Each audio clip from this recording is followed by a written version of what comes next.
So these are just two really simple, basic, quick ways or reasons why your kids aren't listening. And one is kind of nice and one is kind of not so nice. And I want to make sure that you all know that when I share the not so nice one, we'll get that one out of the way first. That it's not to be judgmental, that it's not to say that I wouldn't struggle with the same things, but just something realistic and something to really take a look at and be honest with ourselves, because I've worked with a lot of kids and this is what they tell me over and over again. And, I'm taking what I've learned from them and now helping to equip parents to be able to reach their kids better, because I know that's not only the parents' desire, but the kids as well. So first of all, the reason why kids aren't listening is because you're not listening to them. And that's not to say that you're being neglectful of your child. I'm sure people watching this video are very loving toward their child, do their absolute best to take care of them, provide for them, and wish they could hang on every single word that they speak. But, or maybe you don't, I don't know. But honestly, it's just not possible for us to be able to listen to every single thing that comes out of their mouth. And so then we also need to have that grace to know that they're not going to be able to listen to every single word that comes out of our mouth. There's almost like a double standard where, if two adults are talking, a child is supposed to come up and say, excuse me, I'd really like to tell you something. But then, when a child is playing with their friends or doing something, playing video games with friends or whatever, parents are feeling like they can just say, hey, it's time to come to dinner and it's time to go and you need to listen to me now. And instead of that polite, hey, excuse me, I have something to share with you. Could you please take a moment to listen to what I have to say? So, let's try to make that standard across the board.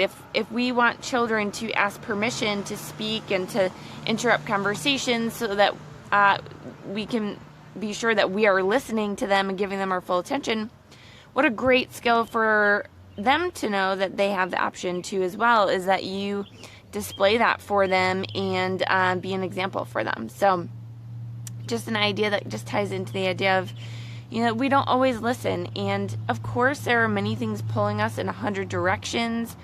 And children's requests often seem, so urgent to them. But to us, we know they're really not of that great of importance. But one of my favorite phrases is that perception is reality.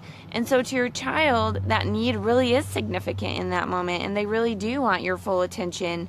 And so working to be able to listen to even the things that seem kind of silly or overkill, those are important things to listen to as well. And the more you show listening skills to your child, the more likely they are to pick them up and utilize them as well. So that is number one. That was kind of the tough one.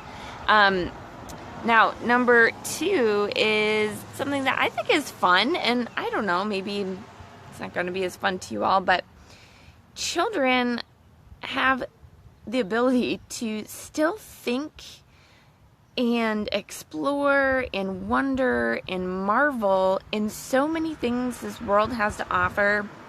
The good things, like the simple little awesome things, that we adults, we're just kind of over it at this point. We don't get super excited when we see a butterfly, maybe, or, we don't think certain plants look really cool, or anything really. There are so many things that draw kids' attention away or get them to stop listening to you. Their mind is filled with wonder and excitement and wanting to take in their surroundings. And so it's really hard for them sometimes to pay attention to you because, let's be honest, all the things we have to share with children are not the most exciting and exhilarating things. And there are plenty of things around their environment that are much more exciting, exhilarating, and something that they would prefer to allow themselves to pay attention to. So, it's not necessarily that your child isn't paying attention. They're paying attention to something. It's just they're choosing to fix their attention on something else other than the words coming out of your mouth. So, there's plenty of tips that I can suggest for you to utilize to, get your child to actually focus and listen in. I won't get into all of those today, but I just wanted to do these quick couple of points. But just know that your child's mind is amazing and beautiful and still taking in so much of their surroundings and learning about this world. And so sometimes your words don't rank higher on that list than what's going on around them. So hope this was helpful. Thanks if you watch the replay on this, and if you would like to share this, pass this along, feel free to do so. You all have a good rest of your day, and I'll see you tomorrow. Bye.